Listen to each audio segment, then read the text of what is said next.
All right.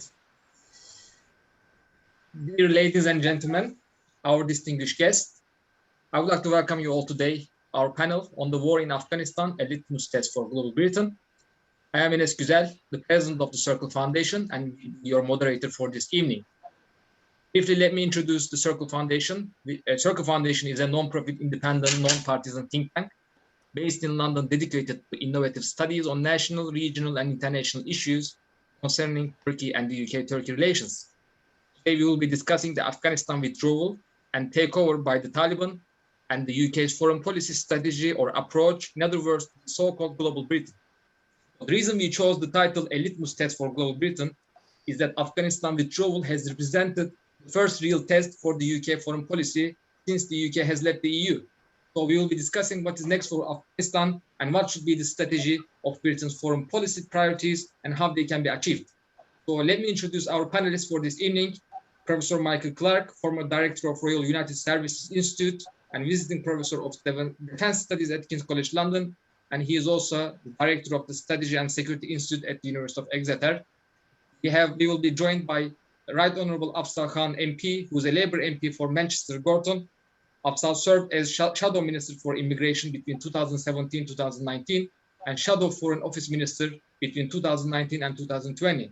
He now serves as Shadow Deputy Leader of the House of Commons and he remains active on several APPGs, including Uyghurs, British Muslims, and Pakistan. We have Dr. Kaleigh, Senior Analyst at RAND Europe and lecturer at University College London. And finally, we have Dr. Samuel Ramani, who's a researcher of politics and international relations at the University of Oxford. He has also been recently appointed as the Associate Fellow for RUSI, and we would like to congratulate him for that as well.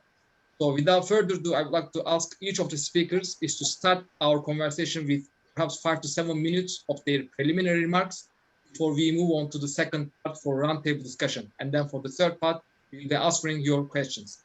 So please feel free to ask your questions in the Q&A section below, and our speakers will answer your questions. So as the first speaker, Professor Michael Clarke will be speaking, and the floor is yours, Professor. Ines, thank you for that introduction, and well done to the Circle Foundation for setting up this meeting. And you've hit exactly the right topic, that in the aftermath of this tragedy in Afghanistan, on more or less every level, what does it mean about global Britain? And so let me just offer some, as it were, strategic overview points, and then I'm very happy to talk about details later on. I always say that this was Britain's fourth Afghan war. There were three previous Afghan wars that Britain fought. The first one from 1839 to 1842, that was 3 years. The second one from 1878 to 1880, that was 2 years. And the third one in 1919, that was 1 year. So we fought for 3 years, for 2 years, for 1 year. And then in 2001, we fought for 20 years. And the point is, or we were involved for 20 years, in those first three Afghan wars, which everybody quotes little bits of, there were lots of reverses, lots of defeats, lots of problems. It was messy in every respect. But Britain's strategic objectives were achieved in those first three Anglo-Afghan wars, which was to keep Russia away from Imperial India. In this fourth Afghan war, the one that we're just turning our back on now, our military were never defeated. They were tactically successful at everything they were asked to do. And yet we are strategically completely defeated. And so, we fought three wars with lots of tactical defeats, but maintained our strategy. We fought one long war with lots of tactical victories, and we are strategically defeated. So what does this tell us about Britain in the world, global Britain? And I think there are two particular issues here that really relate to the integrated review, which was published in March this year. The first issue is whether global Britain can really claim to make a strategic difference. One of the things that, as Enes pointed out, one of the things that document said, the main document as well as the defense document, was that Britain could be a useful power in the world. We could be a useful partner to lots of other powers. It was said we can be a burden sharing power. We can be a problem solving power. We can be a power that others want to have with them. And that may or may not be true. One part of the document said that we have the ability to turn the dial in world politics on certain key issues, to turn the dial. So those are very big claims. And the point is that here we are with the defeat, the strategic defeat involved in Afghanistan, and all of those claims look very tenuous at the moment. They don't look very good at all.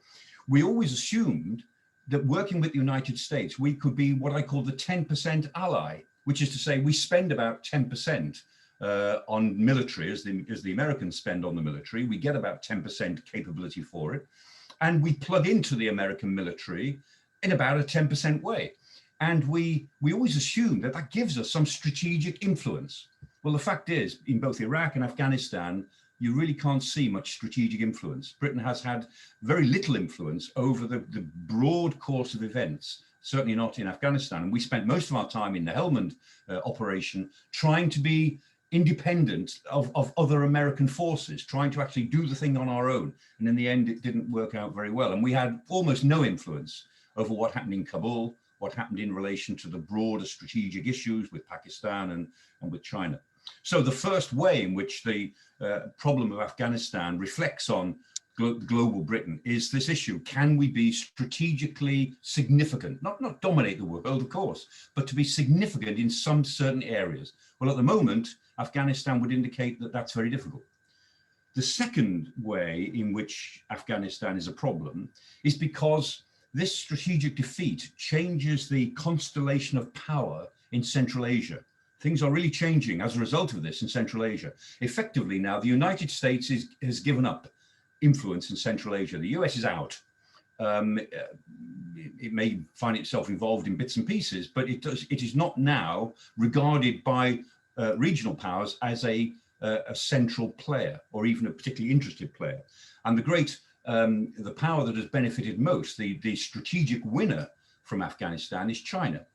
And China has an interest in keeping Afghanistan as a stable country. It doesn't particularly want it to be a country that worries about human rights or gender rights or anything like that, but it wants it to be stable.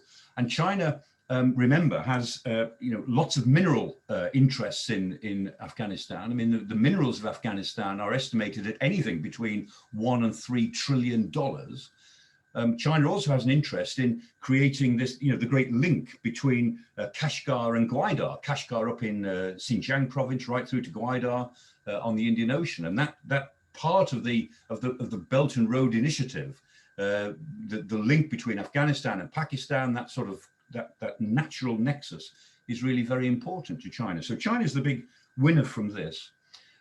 Pakistan too has an important role to play and feels much more assertive now. I think Pakistan's got to be very careful how it plays this, because it doesn't have a lot of friends in the Western world as a result of what has happened. But it is a power now that has influence, more direct influence with the Taliban or the Taliban government than we might imagine. And the third winner, the third great change in the constellation, is Russia. Because although Russia is not going to involve itself particularly in Afghanistan, the fact that the West is now out, the fact that America is out, and that China has the chance to come back into the region, or come into the region in a more assertive way, means that Russia can actually create better security links than it has had for many years with Tajikistan, Turkmenistan, and Uzbekistan. Those three countries in particular may well become closer to Russia, at least in security matters. And so what we can see from this is the new geopolitical competition between China and Russia for influence in the Central Asian republics, with India as a hostile neighbor who hates all of this, hates everything that has happened, and Pakistan trying to play a different role. And that's to say nothing about Iran or Saudi Arabia or some of the other countries that have got some interest in this. None of this invalidates the idea of global Britain, but all of it shows that playing a global Britain role is much more difficult, will cost a lot more, and will take a lot longer than appeared to be the case when these very easy phrases were trotted out in the integrated review. So, I mean, my phrase for this period that we're living in, I think this is the time, this is the year in which the 21st century really caught up with Britain, and we'll see how we get on for the next decade. Thank you. Thank you very much, Professor Clarke, for your very insightful remarks. And our second speaker is going to be Dr. Kaleigh, and the floor is yours. Thank you very much, and many thanks for the invitation to join this panel, and to the Circle Foundation for hosting this really important discussion. Just by way of introduction, my name is Dr. Kaleigh Hurd. I'm a senior analyst at RAND Europe, and an associate lecturer at the University College London, where my research focuses on the strategic and operational impacts of human security issues, including in Afghanistan. Prior to joining RAND, I led crisis and conflict work at Transparency International, working on corruption and its impacts on peace and conflict, and also led military futures work for the Canadian Department of National Defence, including the 2016 Defence Policy Review. So there's some interlinkages there with the recent integrated review here in the UK and the lessons that can be learned. So, I mean, the past few weeks have been really daunting ones, right? Not only are the strategic implications of the withdrawal becoming more evident, but I know many of us, myself included, have spent many kind of frantic hours and days and weeks trying to ensure the safety of our Afghan friends and colleagues. And as we kind of discuss these strategic implications of the withdrawal today, I think it's really important that we keep the human costs of the withdrawal and our subsequent decision-making that the UK pursues or doesn't at the front of our minds. It will continue to have real-world impacts on the lives of Afghan people and beyond. And those are really important aspects to consider in terms of the security implications. So there's been much debate in the past few weeks as to what, if any, the impact of the Afghan withdrawal and the subsequent collapse will have on British foreign and defence policy. And I think the big thing to kind of note here that Professor Michael got to a little bit as well is we really didn't see this coming. At no point in the integrated review or in the analysis that came before it was there a consideration that Afghanistan was going to collapse in 2021 or even in the next 5 to 10 years. We hadn't considered it, and the IR is very much based on the assumption that it would remain stable. But the big question then is, even if we didn't see it coming, does this represent a true strategic shock that will have significant consequences for global Britain and the integrated review? Or is it perhaps more of a kind of speed bump along the way and everything will continue to proceed as intended, just with some adjustments? I would argue it's not really one nor the other. It falls somewhere in the middle. So while the Afghan withdrawal certainly has had strategic implications and will have strategic implications, it does not and likely should not drastically shift the way we've conceptualized the integrated review, more so that it's the IR's implementation might have new urgency in some areas, or different areas of focus need to be prioritized earlier. In particular, I would argue that the Afghan withdrawal has actually sped up some of the lessons that we were going to learn perhaps over the next 5 to 10 years. We are now learning them now in terms of the ways that the UK should conceptualize and pursue partnership and alliance building over the next 10 years, including with the US, Europe, and potential new partners. So first of all, I guess the main point I would suggest, and echoing Professor Michael's comments, is that the way in which the Afghan withdrawal was conducted by the US and the lack of consultation has really reaffirmed some inklings we had about the relationship with the US up until this point, that we're kind of losing confidence broadly amongst various partners that partner with the US, that they're going to be reliable now and into the future. We really kind of see a more transactional and ad hoc relationship in terms of partnering. And it's likely that the Afghan withdrawal has made this a bit clearer, and that partnering as we go forward with the US will still remain strategically incredibly important to the UK, but is more likely to continue to occur on a case-by-case basis defined by mutual interests. And this kind of provides a really unique and strategic opportunity for the UK to actually reassert itself to move from this kind of dependence that we've had on the US to a much more holistic pursuit of integration with a wide range of partners, and have the scope to push back and draw red lines in our partnerships with the US as to what is in our interest and what perhaps is not. Secondly, as a result of the shift in the UK-US relationship, the UK and European relationship will likely be a really important driver in the post-Afghanistan period. It obviously suffered some really significant blows due to Brexit, but there's lots of commonalities there as well. The UK very much still sees itself as a European power, just not part of the European Union. And there's still cultural integrations that we can draw on between the UK and the rest of the European powers to re-solidify some of those partnerships. And this could provide a really interesting opportunity as the US moves away from kind of multilateralism into kind of leading their own initiatives more substantively without needing partner support for legitimacy. We could really bolster that relationship again with the European powers, and particularly the EU, while simultaneously strengthening bilateral relations with key European partners that we kind of haven't prioritized often, like France. The third point I'll make is that this withdrawal, it leaves us with kind of significant concern over influence in the region. And similar to what Professor Michael said, Russia, China, and Iran are already vying for influence. They are likely to continue to vie for influence in the region.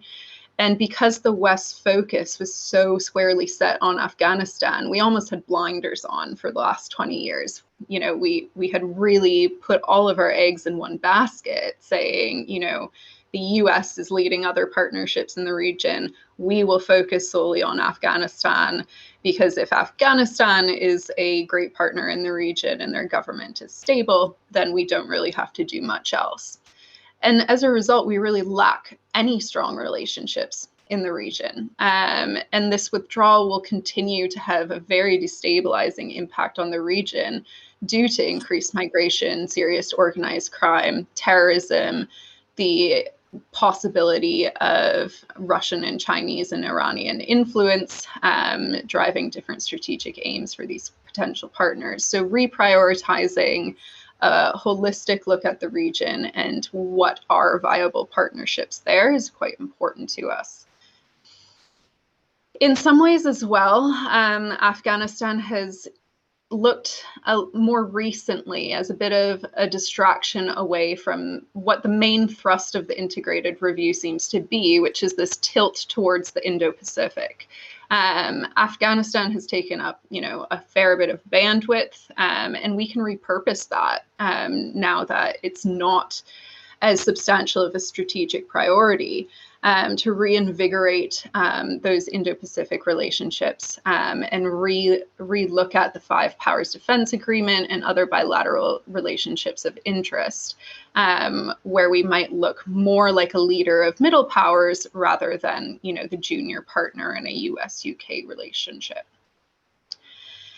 And finally, an interesting option and something that I'll be very interested to see if it occurs is, you know, over the past 20 years, we have prioritized partnering with the US substantially, and largely because of the legitimacy that it provides for some of the actions that we would like to take. When coalitions are set up by the US, we can do different things than what would be approved legally and otherwise through the UN system, which is the usual way we would get these things done. It's quite possible in this kind of new era where that transactional relationship with the US looks quite different than the last 20 years, that the UK might actually pivot back more towards the UN system of legitimacy for future operations and campaigns. That Afghan withdrawal has actually quite re-legitimized UN actors, primarily its humanitarian entities, in the eyes of Afghan and some of the global public. because they've stayed to pick up the pieces, you still have the IOM in the country, you still have UNHCR, you still have all of the World Food Program, all of these UN actors sticking around and doing the work to deal with the crisis while military actors have left. And so a less supportive UK public may actually drive the UK government towards using those UNSC regulations and processes again to provide that additional protection and legitimacy where previous partnerships with the US had kind of filled that legitimacy gap. What this means for the future beyond Afghanistan, it might slow down UK responsiveness to international crises. We might become a little bit more risk adverse if we go this direction. Maybe more restrictive rules of engagement and less freedom of maneuver. But it does perhaps look like a kind of re-engagement in the UN system as we move into a post-Afghanistan space. Thanks very much. Thank you very much, Dr. Kaleigh. Before moving on to Dr. Samuel Ramani, I would like to welcome Afzal Khan MP, who has recently joined us.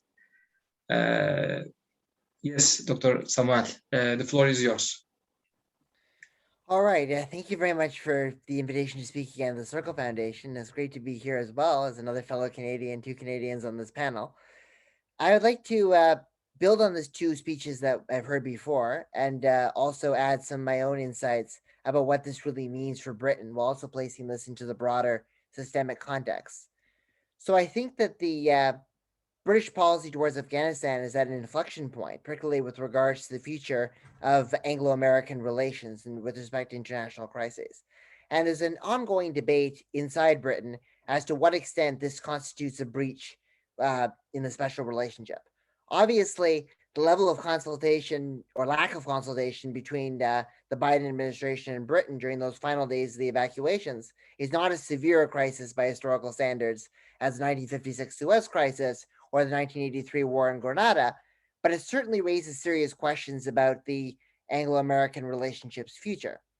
So a British ambassador to the United States was asked about some of these things, and she was quite defensive, insisting that, Britain was actually the country that the US consulted more than any other.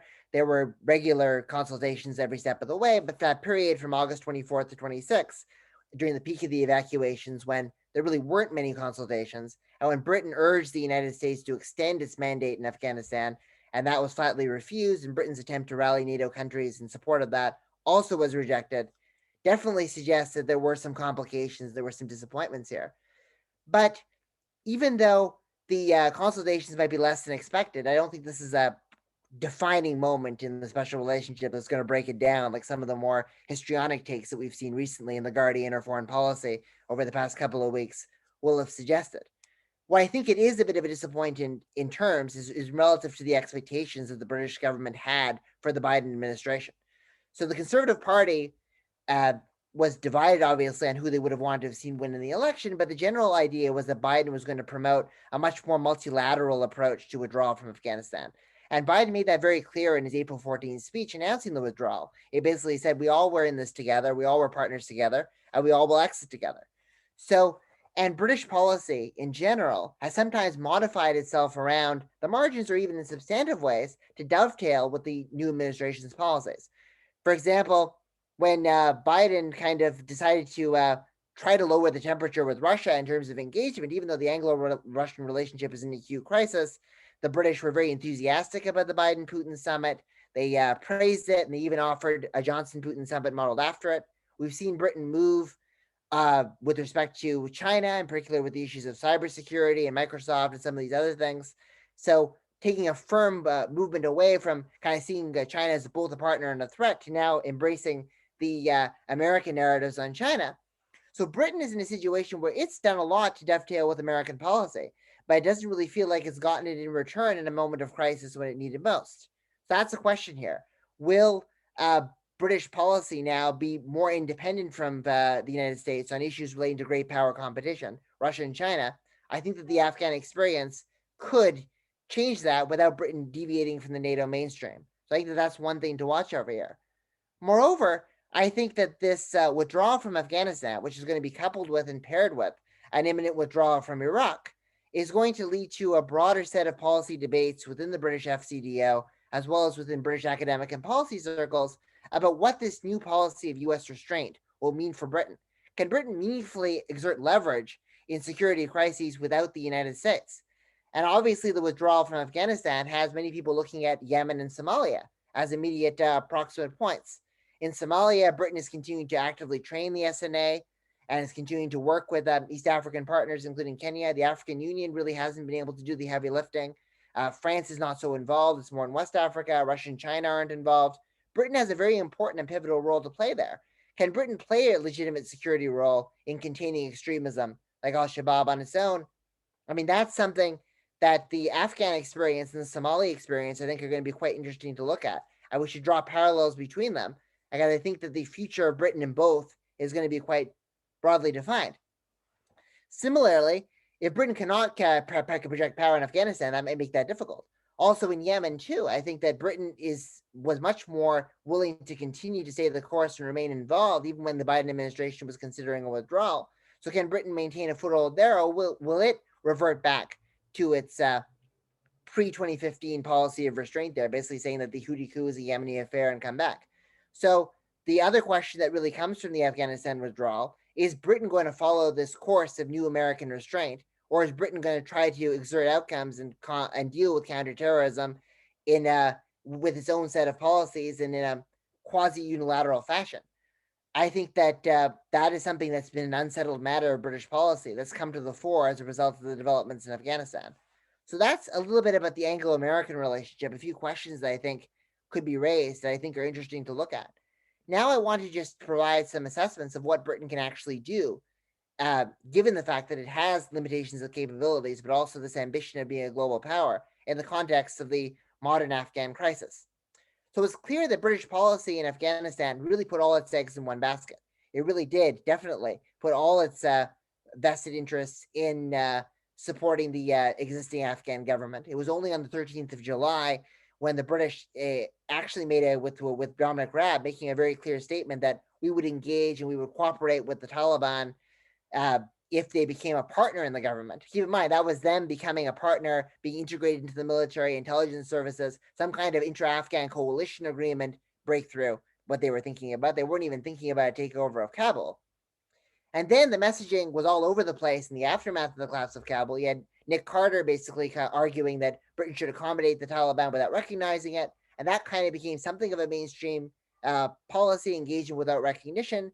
But of course, the engagement seemed to be just on each basis, urgent crises like evacuations, not something about a long-term strategic engagement or cooperation on counterterrorism.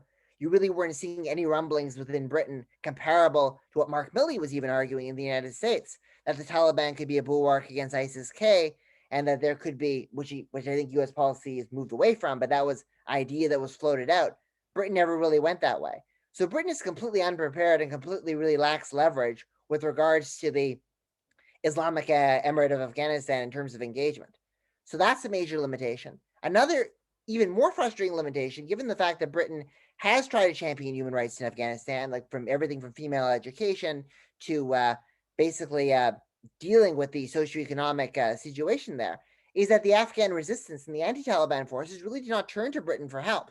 So I've been in touch over the past several weeks with people close to Ahmad Massoud, including Ali Nazari, President Amrullah Saleh, and Britain never really came up as a power in the conversation that was really involved in this. I mean, when Massoud was looking for assistance, he went to France. He even went on Russian TV and made a pitch towards Russia. But Britain really has not played a big role in the Panjshir-Wali issue or being that in that significant a way, at least from the eyes of the resistance forces, being viewed as a major partner. So Britain doesn't really have leverage there either. So Britain really lacks a geopolitical foothold in Afghanistan. That's the point I want to make. But that doesn't mean that Britain is powerless. I think that it can have a certain number of roles that could be useful. One, I think that is somewhat promising, is that Britain can act as something of a bridge between the West and the non-West. And that is something that is tried to cultivate with regards to some of its rhetoric. So if you look at Dominic Raab's statements, it's unclear whether the new foreign secretary will follow this point of view, is that the idea that Russia and China can have a moderating influence on the Taliban eventually, and that they should be engaged with on this issue more actively rather than shunned. The United States is somewhat on board with that. I mean, Anthony Blinken has not said anything about Russia having a moderating influence, because that's a bit of too much of a hot button issue in the United States. But certainly the idea that China could play a constructive role is something that I've heard him say. So that could be one area where the British could actually play an important role, could be somewhat acceptable to the United States. Blinken and Lavrov, Blinken and Wang Yi were talking in the day after the Taliban withdrawal. So that's abundantly clear that there's some consultations there.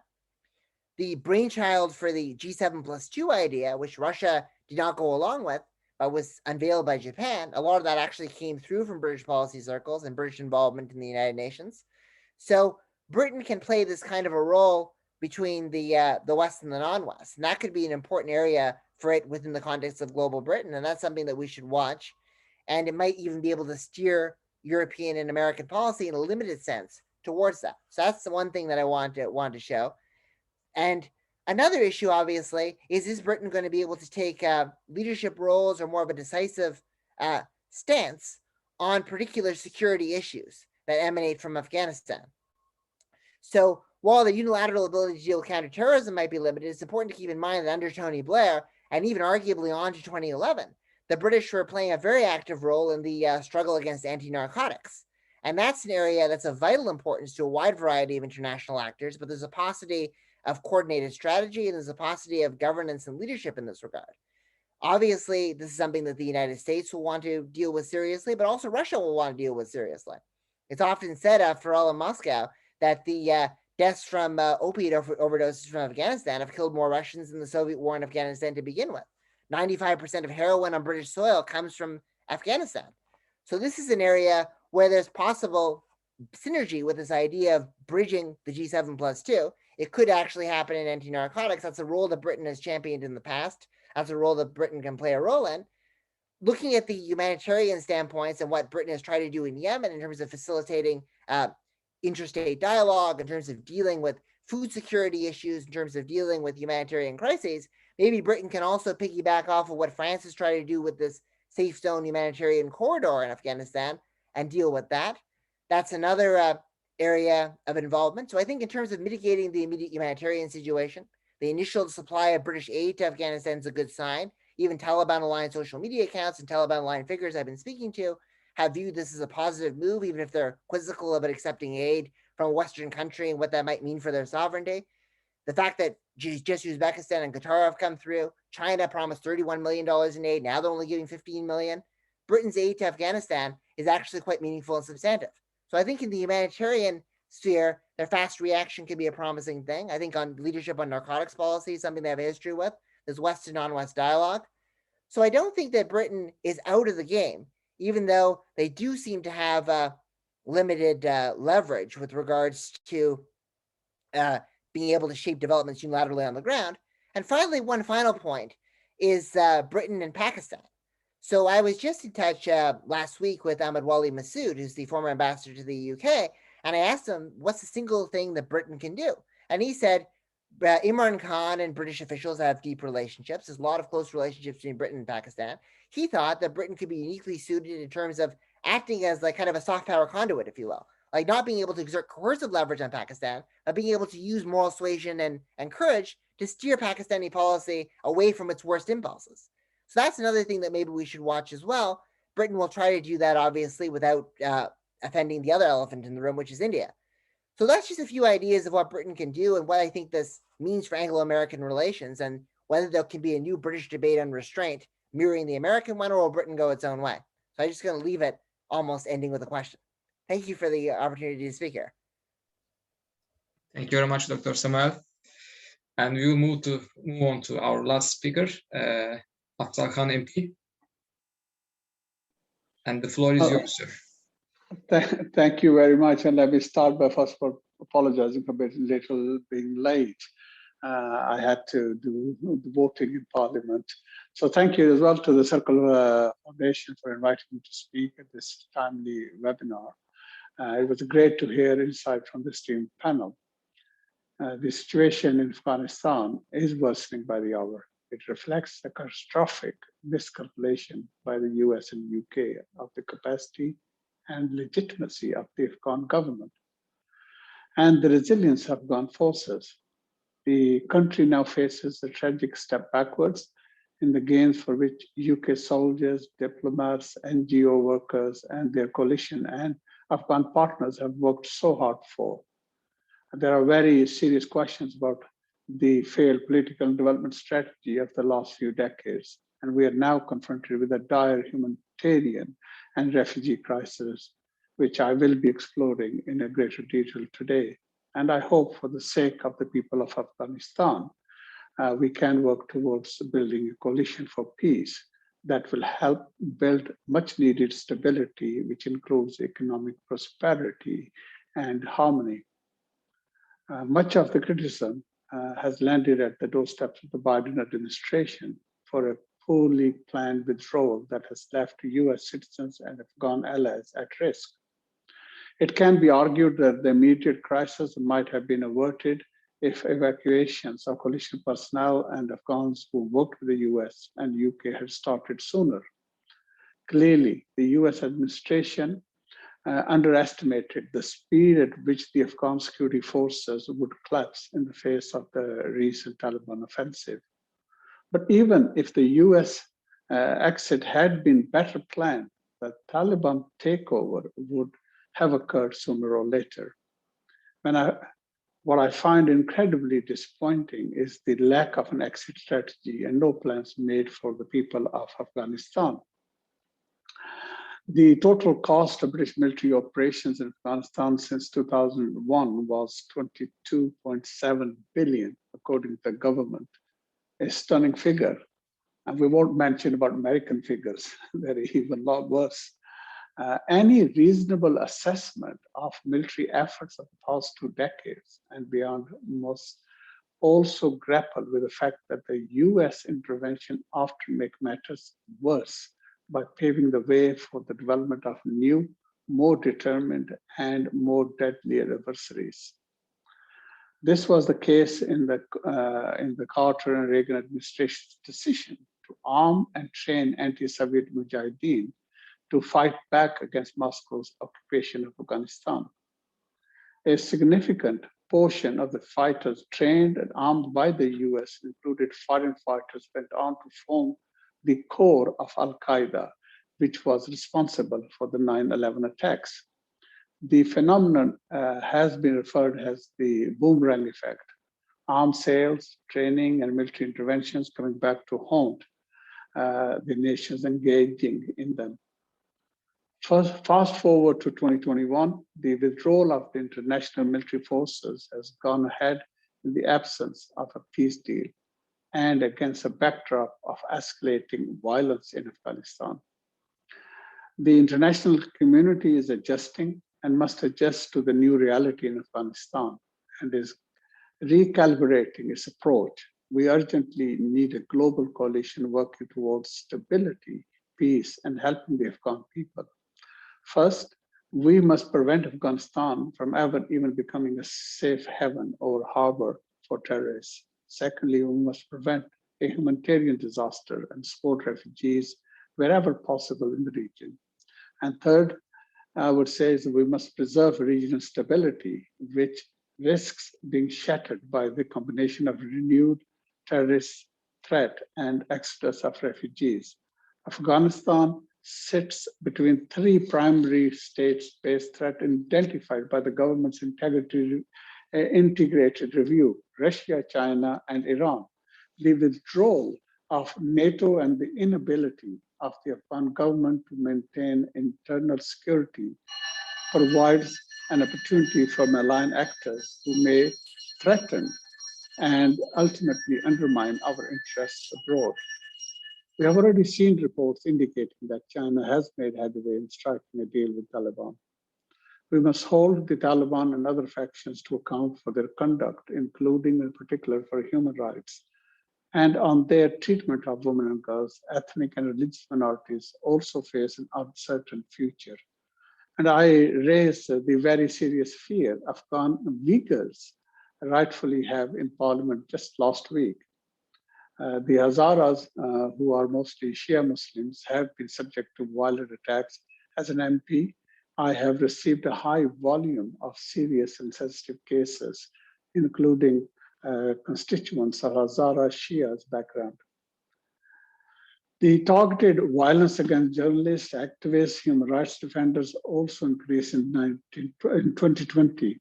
Human Rights Watch says the targeting of journalists and women in the media highlight the need to uphold press freedom in any peace settlement.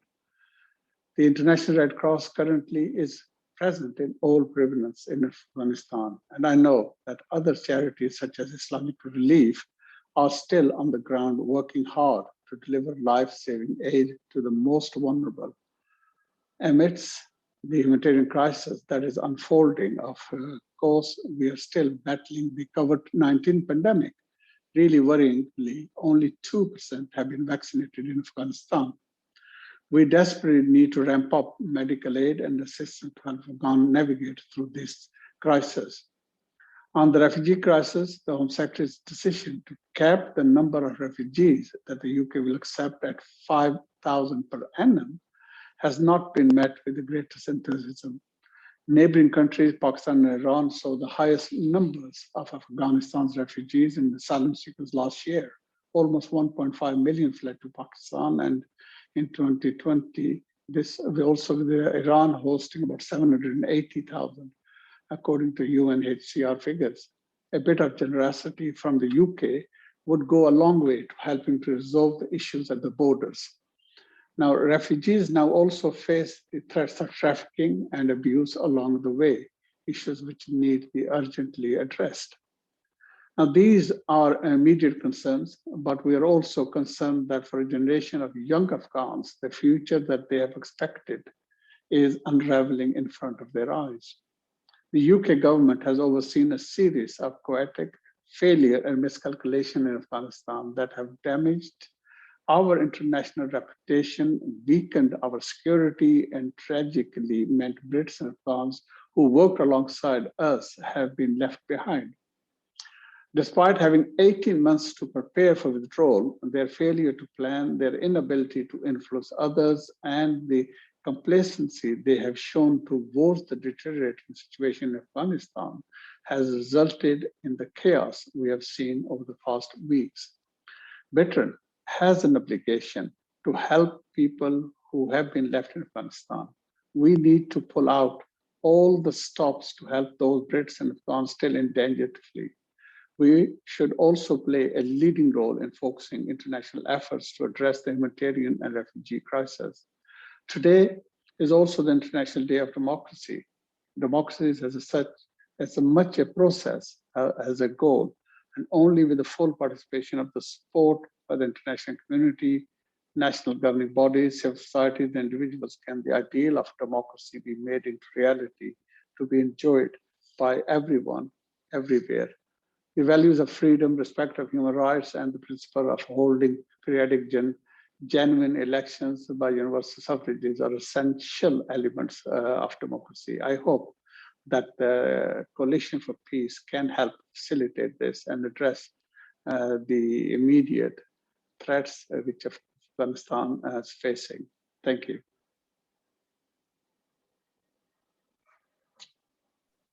Thank you very much, Afzal. We will now move on to our roundtable discussion, and I will be asking questions to our speakers. But before that, I encourage all our participants to ask questions on the Q&A box, as we will try to answer your questions in the third and the last part. So my first question is for Dr. Kaleigh. So you have mentioned about the alliance and NATO. So what impact do you think the US's unilateral withdrawal had on NATO? Do you think the NATO alliance has lost trust, or the degree of reliability on the main partner, US, has been reduced? How do you think the future of the alliance will be affected after the Afghan withdrawal? Yeah, thanks for a great question. And it's very convenient you ask me this, as I'm currently in Brussels for meetings with NATO, so I might have an update later.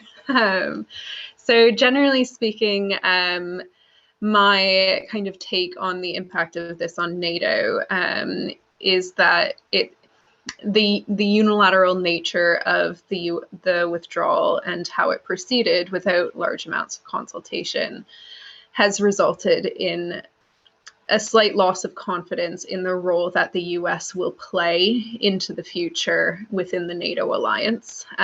We all, are very well aware of how much of NATO's activities are to some extent underwritten by US capabilities and US funds. And as the US has to some extent pivoted towards more unilateral action, there is a fair bit of concern as to what that will mean for the alliance and the role that the US will play. In my opinion, I don't think the role of the US in the entire alliance will change much. Its leadership might look different. And so you might see more leadership being taken on in subsequent operations that don't fit the US's current focus on near-peer conflicts. You may see more leadership of powers like Britain in the alliance as we move forward and consider different kind of ways of working and prioritization of leadership roles. The other thing that I think will become increasingly more common within NATO, and particularly NATO operations, is recognizing the particular strengths of NATO militaries vis-a-vis each other.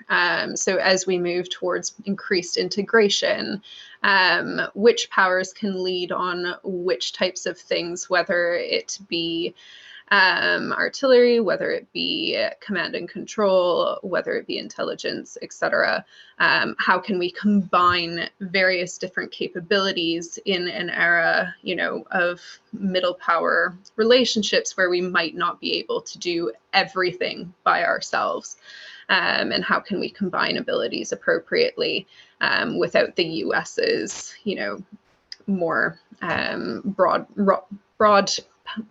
broad capabilities factoring into the picture where they might not be interested in collaboration. So I think, as I said, it may become a situation where the role of the US within the alliance and beyond it with our partners is a bit more transactional, a bit more calculated in line with US interests and focus, and we as the UK need to be prepared for where our own kind of red lines and leadership abilities can be factored into that. Thank you very much. So my next question is going to be for Professor Michael Clarke. So I'm gonna ask the question from the British perspective. So what impact do you think that the US's unilateral withdrawal, decision for withdrawal had on the foreign policy thinking from the UK side? So because many has suggested that it is now time for the UK formulate an independent foreign policy that is not dependent on the US and cooperate more with Europe on foreign and security policy. Agree with the thinking, and do you think that it is now possible after Brexit or after Afghanistan? Do you think is there going to be impact on reshaping British foreign policy thinking from now on, or will we see assertive foreign policy, or will we see more isolationist, or or is the global Britain too ambitious? Well, in a way, Britain's got nowhere else to go but this line of trying to make global Britain mean something, because the Afghanistan crisis has highlighted something that has been a nightmare for Britain over the last 6 or 7 years, but certainly since the Brexit vote, that we might find ourselves de facto isolated in world politics. That although Brexit is only supposed to be about economic issues, of course it affects everything. And so we find ourselves not well regarded among most of our partners in Europe. They don't quite say so, but they mean it. At a time when we thought we would recreate something of the Anglosphere in world politics with the Five Eyes organization based on American leadership. That American leadership now looks much more conditional than it was. I mean, Joe Biden's policy is foreign policy for the middle class, by which he means in our terms the working class. It's foreign policy not so dissimilar to Trump's foreign policy. It's about America's own economic and social well-being. And the danger is that the Afghanistan crisis emphasizes the fact that Britain may find itself relatively isolated. And the only way out of that is to be really useful, to be genuinely useful to a new range of partners and allies. That's what the government says it wants to do. But believe me, if we're going to be useful, first of all, it takes time. Secondly, it takes emotional commitment, much more than we get from Downing Street. And thirdly, it takes a great deal of money, much more than the Treasury is prepared to put into it.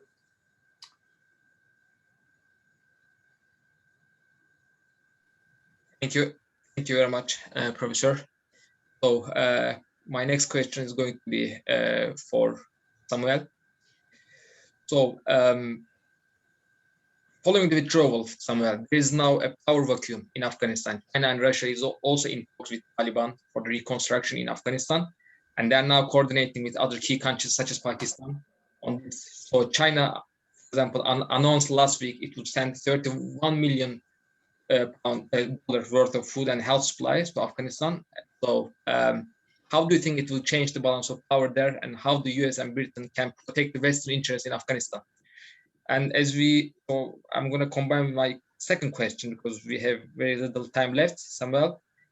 So Turkey, which has strong historical and ethnic ties in Afghanistan, has been on the ground, non-combat troops as the only Muslim majority member of the NATO alliance there.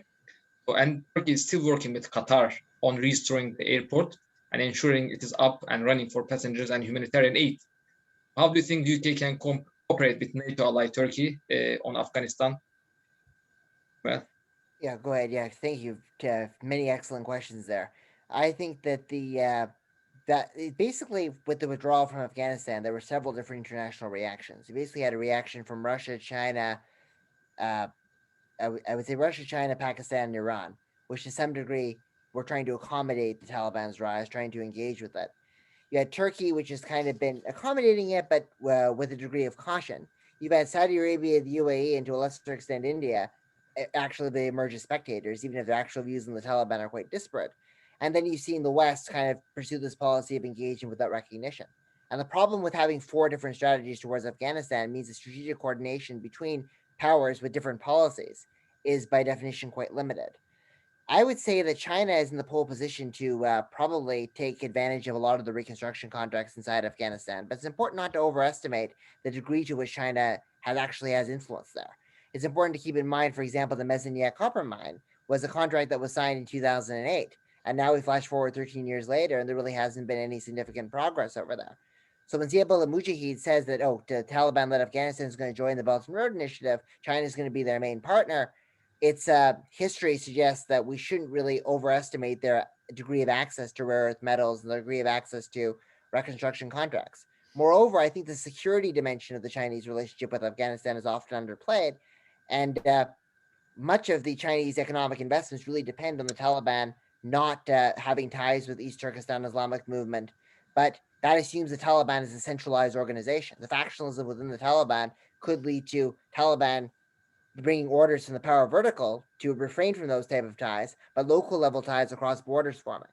So that's an inevitable problem. And if that happens, China will pull out. Russia's in a very similar boat. It's engaged with the Taliban tactically in order to mitigate security threats to its sphere of influence in Central Asia. It does want to enter the rare earth mineral sphere, if you believe Dmitry Zernov. TAPI, which was a question that was briefly mentioned, the Turkmenistan, Afghanistan, Pakistan, India pipeline, that was a question that was mentioned in the Q&A, is something that Russia is very interested in. It's nearly completed on the Turkmen side. So Al-Shaheen has said that's one of their top priorities. So that is something that they're willing to pursue, but obviously none of that can happen if factionalism within the Taliban undermines any assurances they might be getting from the senior leadership. So that's sort of one comment I would like to make about that. It's really too early to tell who is the winner and who is triumphant in the Zen game. But right now, I think China, Russia, and Pakistan, to some degree, have an advantage. Looking at Turkey, just very briefly, I would say Turkey has a lot of constructive policies that could potentially bring to the table. Obviously, Erdogan has been discussing recapturing that historic role that Turkey had when it was right back in 1921, one of the first countries to recognize Afghanistan. Turkey did try to host inter-Afghan talks in 2018. It has ties with some members of the Uzbek minority, particularly through Abdul Rashid Dostum, a controversial figure, but still ties. Turkey has been strengthening its partnership with Pakistan, particularly in Central Asia. It's been working with Central Asian countries. So Britain and Turkey can in some ways both work together, I think, on maybe acting as a sort of moderating force on Pakistan. That could be one area where they can maybe work together. I think that Turkey, in some ways, if Britain were to work with them, could be a gateway towards a British cooperation with states in Central Asia. That could be another area where they can work together. Britain and Kazakhstan obviously have longstanding ties dating back to the Blair era. Turkey and Uzbekistan have too. That could be another area for cooperation and humanitarian assistance and the immediate airport security. So those would be a few areas. I think it's quite hopeful on the Anglo-Turkish side. We shouldn't make judgments on who's a winner and loser in Afghanistan just yet because of the fluidity of the situation.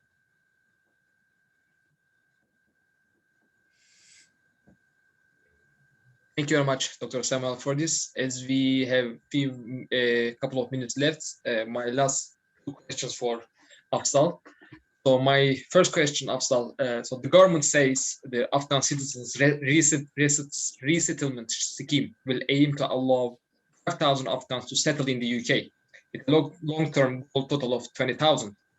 So do you think that number is adequate enough considering Afghanistan population of 38 million? And the second is US and the other Western nations are reluctant to provide the Taliban with funds until the militant movement provides assurance that it will uphold human rights and in particular the rights of women. However, without economic funds, we know that there will be a severe economic downturn that will throw many more millions into poverty and hunger, and it will generate a massive wave of refugees from Afghanistan. So my question is, what do you think should be the level of cooperation with Taliban? Will and should UK government eventually recognize Taliban in Afghanistan? Well, what I would say is that first of all, the figures that you talked about refugees, I've already indicated in my opinion.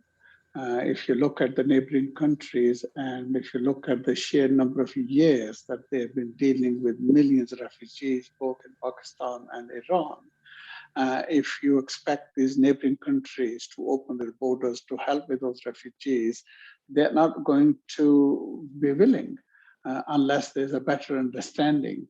And if you are then talking about 5,000 per annum and then 20,000 to the sort of maximum side, this clearly is not enough. And if you experience again with these figures to last 20 odd years, and then you know that almost 86% of the refugees burden was carried by Pakistan and Iran. I think a better negotiation that needs to be done, more clarity needs to be brought about of helping these refugees. And then the refugees itself, if the situation deteriorates in Afghanistan, the pressure is going to increase. So I would say that both from Afghanistan's point of view, of the sheer violence that they've seen in the last 4 or 5 decades, and also if you look at the interest of the neighboring countries, because Pakistan itself has suffered a lot through the instability of what has been happening in Afghanistan.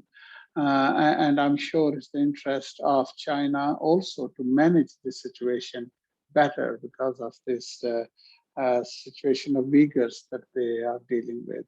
They certainly don't want this sort of thing being exported to China. So if you tie all these neighbors up in that sense, it's clearly their interest also that we should try to work towards stability. And the best hope, I would say, is for us to work with these countries with certain basic ideas to bring about the stability in Afghanistan, which actually provides a win-win for all parties, and therefore there can be cooperation on that front. And that probably is the best way forward. On the question of recognition and also of this funds of economic deterioration, almost half the Afghanistan people already need help. So if there's any further deterioration economically, that too will add in more pressure. So therefore, we need to be really working closely with the neighboring countries. As the previous speaker have already said, that there are deep relationship between Pakistan with both in the UK, but I would also suggest that there's a good relationship between Pakistan and Turkey also. And therefore building this network of relationship that we have in trying to strengthen this common core ideas, which is in the interest of everybody, probably is the best way forward. I don't think Britain is anywhere near recognizing Taliban, and partly it will also depend on how they behave. And I think it's in their interest as well to show the maturity that the Taliban that we had in 20 years ago, they are not the same. Of course, we can't expect them to match Britain or Switzerland or other European countries' standards, but the trajectory of the behavior should be in the right way, and the minimum level has to be accepted by them.